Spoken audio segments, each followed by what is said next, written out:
सबको नमस्कार।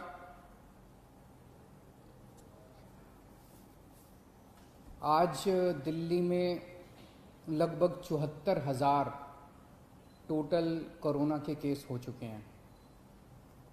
74,000 काफ़ी केसेस हैं, लेकिन इसको अगर हम थोड़ा समझने की कोशिश करें तो मैं यही कहूँगा कि अभी स्थिति काबू में है। चिंता की बात है, लेकिन घबराने की बात नहीं है। कुछ दिन पहले तक हम लोग लगभग 5 से 6 हजार टेस्ट रोज किया करते थे। जब हम 5 से 6 हजार टेस्ट रोज कर रहे थे तो 2 से 2,500 केस रोज आते थे पॉजिटिव। हमने टेस्ट की संख्या बढ़ा के 18,000 कर दी। पिछले कुछ दिनों से 18 से 20,000 टेस्ट रोज हो रहे हैं, तो 3 गुना हमने टेस्ट की संख्या बढ़ा के कर दी। तो जाहिर तौर पे जब टेस्ट इतने बड़े स्केल पे कर रहे हैं तो केसेस भी थोड़े से बढ़ रहे हैं।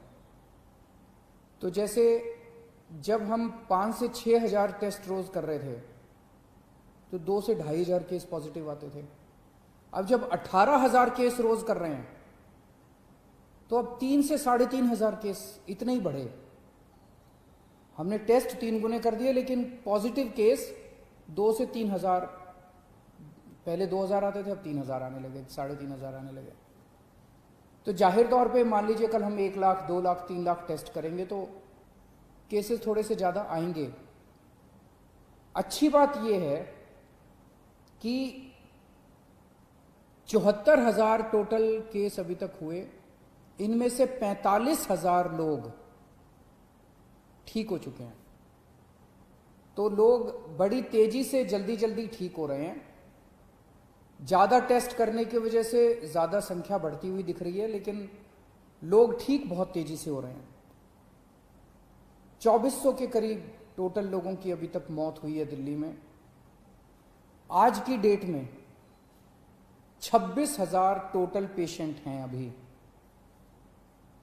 कोरोना के 26,000 टोटल पेशेंट हैं। उन 26,000 में से केवल 6,000 हॉस्पिटल में हैं। बाकी सब अपने घर पे अपना इलाज करा रहे हैं। बाकी सारे पेशेंट माइल्ड, थोड़ा बुखार है, थोड़ी खांसी है, ऐसे ही हैं। 6,000 पेशेंट अस्पतालों के अंदर हैं। मैं पिछले कुछ दिन का डेटा देख रहा था। 19-20 तारीख के बाद से, आज 26 तारीख हो गई ना, पिछले एक हफ्ते में टोटल बेड की संख्या, जो बेड पे पेशेंट सभी हैं, जो बेड्स ऑक्यूपाइड हैं, वो लगभग 6,000 के करीब रही है। मतलब कभी किसी दिन 6,000 है, किसी दिन 6100 बेड है, किसी दिन 6200 है, किसी दिन फिर 6100 आ जाती है, किसी दिन फिर 6150 हो जाती है। यानी कि हालांकि रोज 3-3,500 मरीज नए आ रहे हैं, लेकिन इन नए मरीजों को हॉस्पिटल के बेड्स की ज्यादा जरूरत नहीं पड़ रही। इसका मतलब ये सीरियस मरीज नहीं है। दिल्ली में जितने लोगों को कोरोना हो रहा है वो माइल्ड कोरोना हो रहा है, हल्का कोरोना हो रहा है। कोरोना होता है वो ठीक हो जाते हैं, उनको अस्पताल जाने की कम लोगों को जरूरत पड़ रही है। और जितने लोगों को अस्पताल से छुट्टी मिल रही है, लगभग उतने ही लोगों को अस्पताल जाने की जरूरत पड़ रही है। तो बेड की रिक्वायरमेंट जो है अपने दिल्ली में, वो अब 6,000, पिछले एक हफ्ते से लगभग 6,000 बेड्स की जरूरत है। और अभी हमारे पास दिल्ली में 13,500 बेड हमने तैयार कर रखे हैं। अस्पतालों में 13,500 बेड इस टाइम अपने तैयार हैं। उसमें से 7,500 बेड खाली हैं और केवल 6,000 बेड पे पेशेंट हैं। और ये 6,000 बेड पिछले एक हफ्ते से लगातार कांस्टेंट आ रहा है। मुझे ऐसा लगता है कि आने वाले समय में अगर जरूरत पड़ी तो शायद हो सकता है आईसीयू के बेड की जरूरत पड़े। अब हमें लोगों की जान बचाने के लिए हो सकता है आईसीयू के बेड बढ़ाने पड़े। तो हम दोनों ही कर रहे हैं। हालांकि हमने आज 13,500 बेड हमारे पास है, 7,500 बेड खाली हैं, फिर भी आज हमने कैबिनेट करी थी। कैबिनेट में हमने बुराड़ी के अस्पताल में 450 बेड और बढ़ाने की परमिशन दे दी, उसका पैसा सैंक्शन कर दिया। दिल्ली के बैंक्वेट हॉल्स के अंदर, अभी आप लोगों ने अखबारों में पढ़ा होगा, मैं परसों गया था, LNJP हॉस्पिटल के सामने एक बैंक्वेट हॉल है, उस बैंक्वेट हॉल के अंदर 100 बेड का हमने इंतजाम किया है। ऐसे दिल्ली के जगह जगह बैंक्वेट हॉल्स के अंदर हम बैंक्वेट हॉल को अस्पताल के साथ जोड़ देंगे।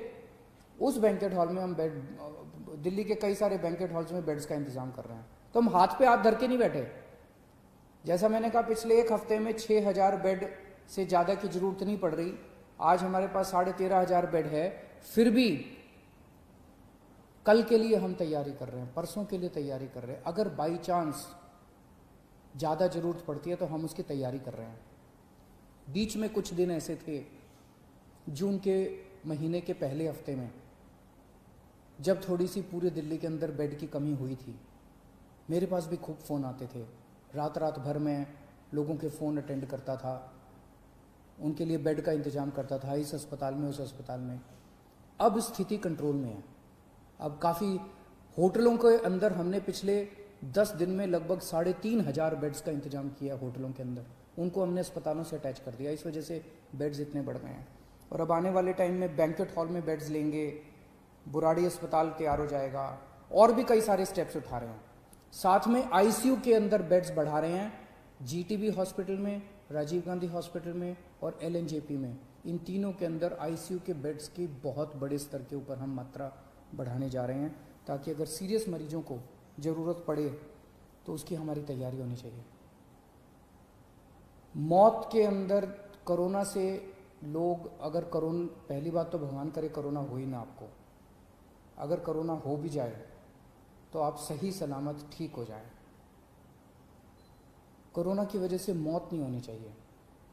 उसे रोकने के लिए, उसे कम करने के लिए हमने 2 बहुत महत्वपूर्ण कदम उठाए हैं। एक तो है प्लाज्मा थेरेपी।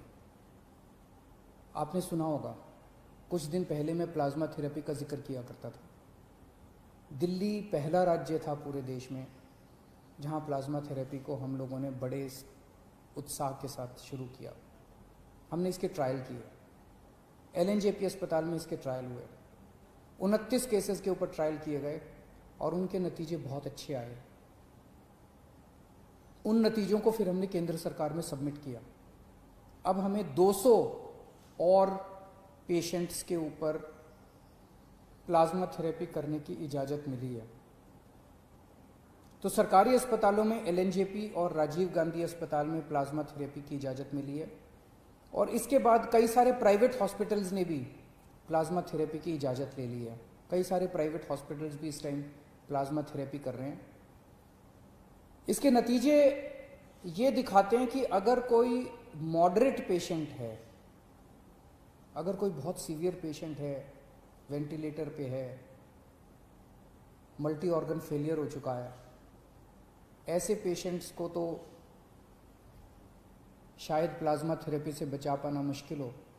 लेकिन जो लोग अभी, जिनकी हालत ज़्यादा बिगड़ी नहीं है, उनको अगर दिया जाए तो उनकी हालत को आगे बिगड़ने से रोका जा सकता है इससे। ऐसा अभी तक के नतीजों ने दिखाया है। तो प्लाज्मा थेरेपी के ज़रिए हमारी उम्मीद है कि हम मौत को कम करने में शायद सफल हो पाएँ। LNJP अस्पताल के नतीजे ये दिखाते हैं। LNJP अस्पताल में पहले डेली जितनी मौत होती थी, आज उससे आधी से भी कम हो गई हैं पिछले कुछ दिनों में, जब से प्लाज्मा थेरेपी शुरू किया।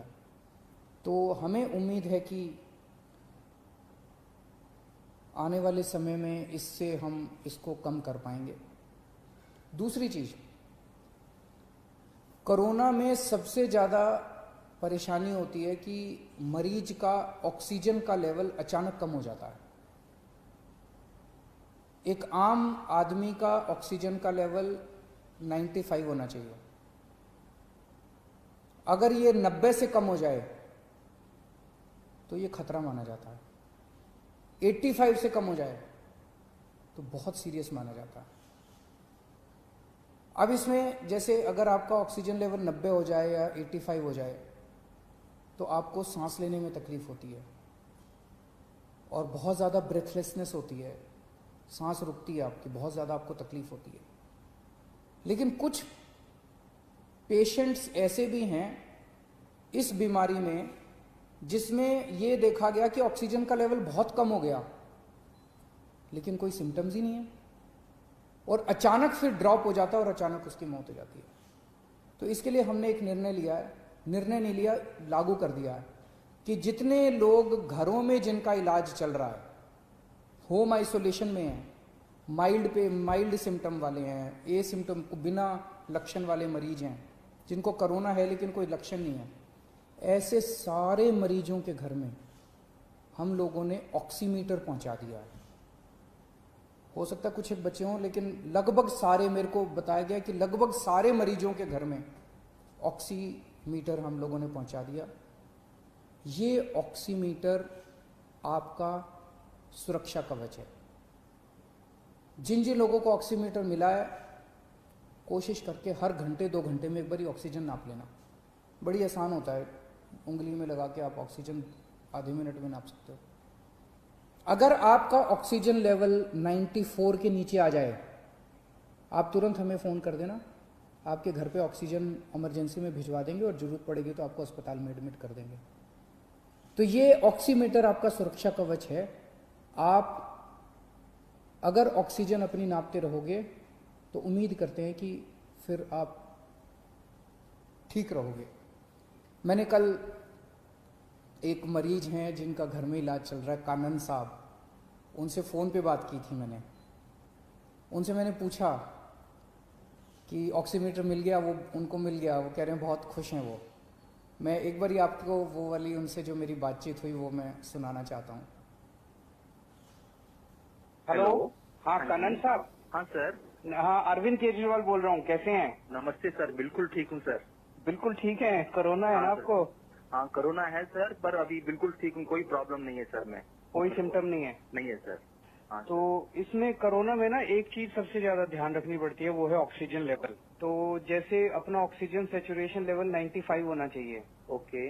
लेकिन अगर ये 95 से नीचे आता है, 90 से नीचे चला जाता है तो थोड़ा प्रॉब्लम होती है, खतरनाक हो जाता है। ओके। 85 से और नीचे चला जाए तो और खतरनाक, बहुत ज्यादा खतरनाक हो जाता है। ओके। और इसमें कभी कभी पेशेंट्स को वैसे तो ऑक्सीजन लेवल नीचे जाता है तो ब्रेथलेसनेस होती है, सांस लेने में तकलीफ होती है।